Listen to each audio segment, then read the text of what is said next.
Nah, oke, kembali lagi bersama saya di Movil A, dan kali ini saya ada informasi yang sangat menarik sekali untuk kita bahas bersama atau untuk kita ulas bersama pemirsa, di mana akhir-akhir ini di mana kita ketahui bahwa Pak Jokowi itu kan tidak henti-hentinya dicerang oleh lawan politiknya, bahkan kecaman keras dengan mengatasnamakan rakyat yang sudah tidak suka katakanlah terhadap Pak Jokowi, sudah muak katakanlah terhadap Pak Jokowi, ternyata itu berbanding balik dengan apa yang terjadi di lapangan yang sebenarnya. Dan bagaimana antusiasme masyarakat menyambut Pak Jokowi ini sudah sangat luar biasa sekali pemirsa, sampai nangis, ya kan? Dan mari kita simak terlebih dahulu pemirsa sebelum masuk ke videonya.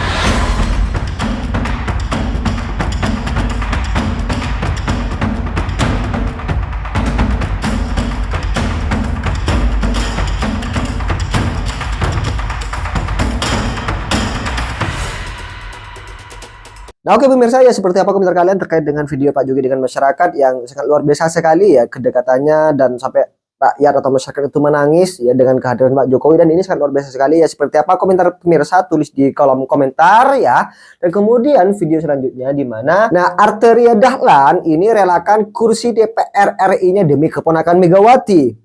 Nah, anggota Komisi 3 DPR RI dari fraksi PDIP ini, Arteria Dahlan ya, ungkap semuanya dan kemudian menjelaskan alasannya pengunduran dirinya sebagai calon legislatif terpilih. Ini sangat menarik sekali untuk kita bahas bersama, pemirsa.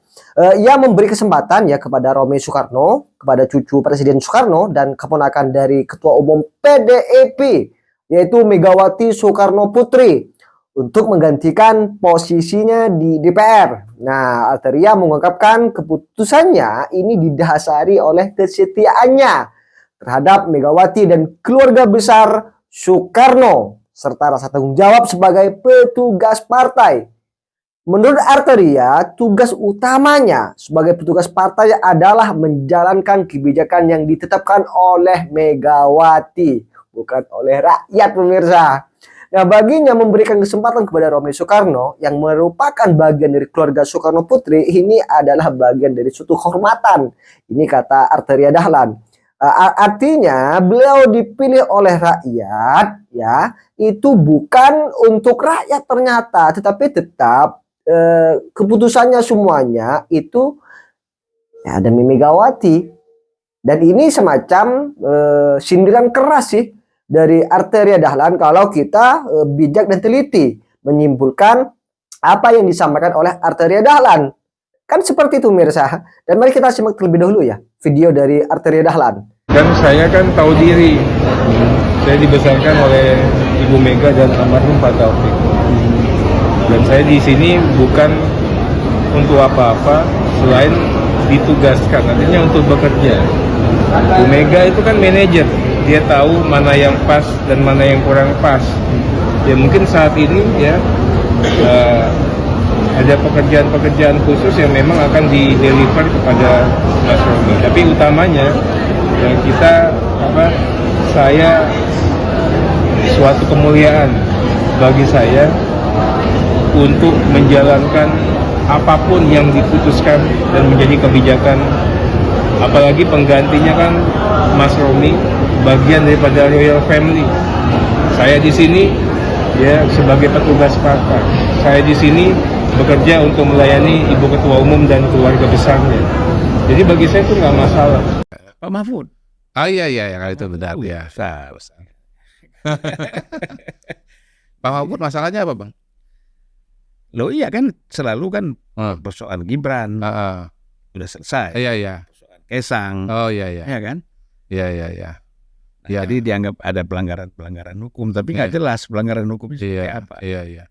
Jadi memang sangat lucu ya, bagaimana orang 9 tahun bersama Pak Jokowi, tetapi di ujungnya, makanya kalau ayat Quran itu mengatakan gini, walal akhiratu khairul laka minal ula. Sesungguhnya akhir itu lebih bagus dari awal, gitu kan. Jadi kita melihat orang ini awalnya begini, akhirnya begini, ya kan.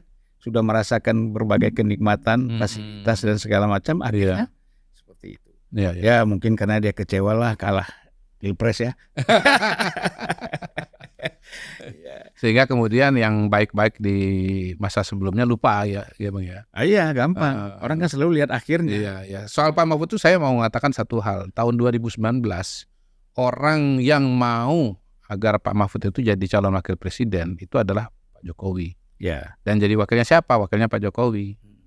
Nah, bahwasanya yang kemudian batal itu karena ada aktor-aktor si A, si B, si C. Nah, siapa si A, si B, si C itu? Saya yakin Pak Mahfud tahu persis.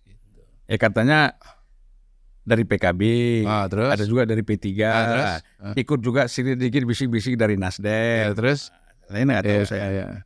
Ya, yang jelas waktu itu ya Bu Mega tidak menghalangi juga tuh untuk mengganti Pak Mahfud dengan Pak Maruf Amin. Ini kan pertimbangannya macam-macam. Iya betul. Mungkin nanti kalau Pak Mahfud 2019 jadi wapres, ini jadi orang calon presidennya kuat ya kan? Iya. Itu diperhitungkan itu. Iya. Jadi Pak Jokowi adalah orang yang berjuang sungguh-sungguh untuk Pak Mahfud sih. Soal Pak Mahfudnya bagaimana ya biar nanti pemirsa penonton yang menilai. Kan kadang-kadang begini, kalau kita memang berani melakukan satu terobosan, kan tidak boleh. Misalnya sebagai Menko Polhukam punya alasan saya bukan eksekutor. Saya bukan orang yang bisa mengeksekusi kasus-kasus apakah tanah, penyeludupan, korupsi segala macam. Kan bukan eksekutor ya. Tapi saya kira kalau punya keberanian dan sikap yang tegas saja.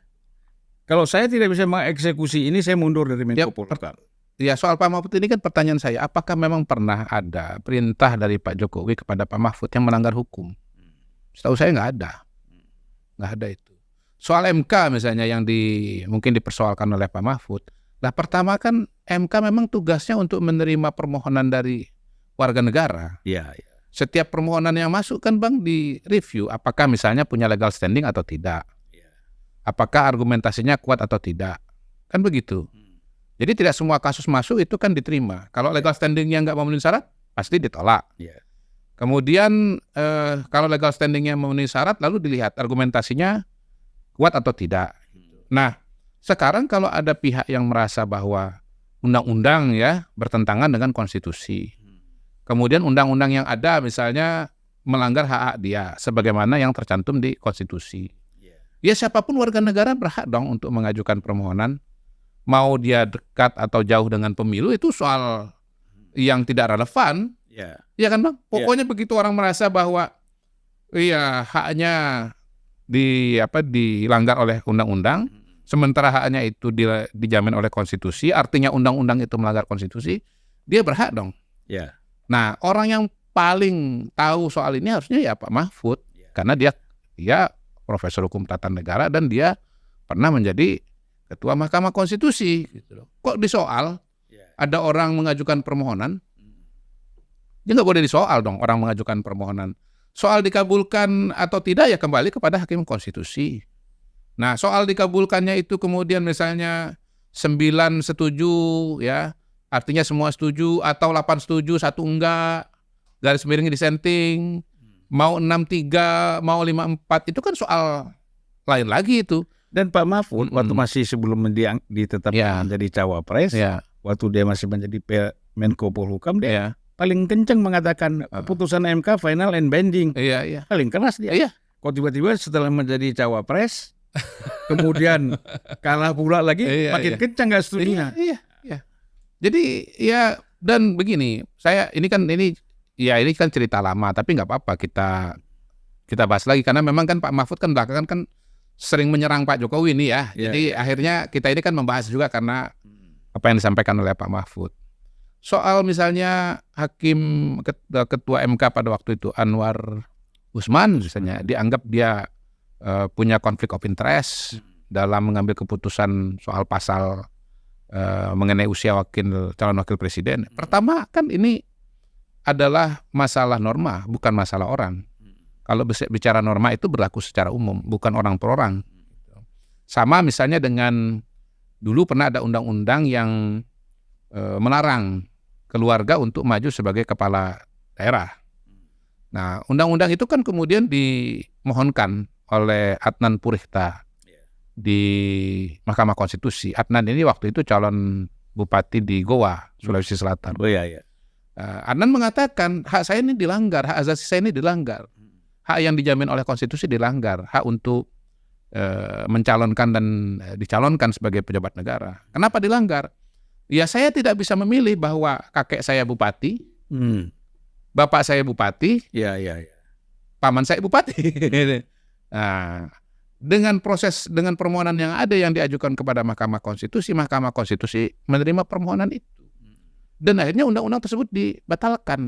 Sekarang apa bedanya permohonan Adnan Purihta itu dengan permohonan yang diajukan ke Mahkamah Konstitusi soal usia calon wakil presiden? Kalaupun ada bedanya, kalau kasusnya Adnan itu dia mengajukan permohonan yang memang berkaitan langsung dengan kepentingan dia pribadi. Ya pihak yang memohon ini yang memang mau maju. Gitu. Kalau dalam kasus usia calon wakil presiden, yang mengajukan bukan Gibran, yang mengajukan orang lain, yang namanya Sampatu Sakibiru, siapa itu yang anaknya Pak Boyamin Saiman ya, ketua organisasi MAKI itu. Nah, yang kedua, dalam sejarahnya Mahkamah Konstitusi ada permohonan-permohonan yang sebetulnya ada menyangkut kewenangan atau kepentingan lembaga Mahkamah Konstitusi itu sendiri. Nah, harusnya kalau memang nggak boleh, semua hakim yang memutus soal itu bersalah secara etik. Karena mereka membuat keputusan yang berkaitan dengan kepentingan organisasi Mahkamah Konstitusi yang mereka menjadi bagian daripadanya.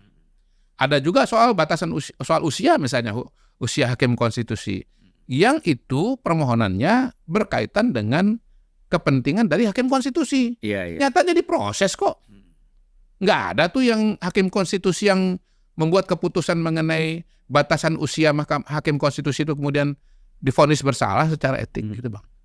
Jadi sebetulnya hal-hal ini bisa dijawab semua berdasarkan pengalaman dan praktek-praktek yang sudah ada. Gitu.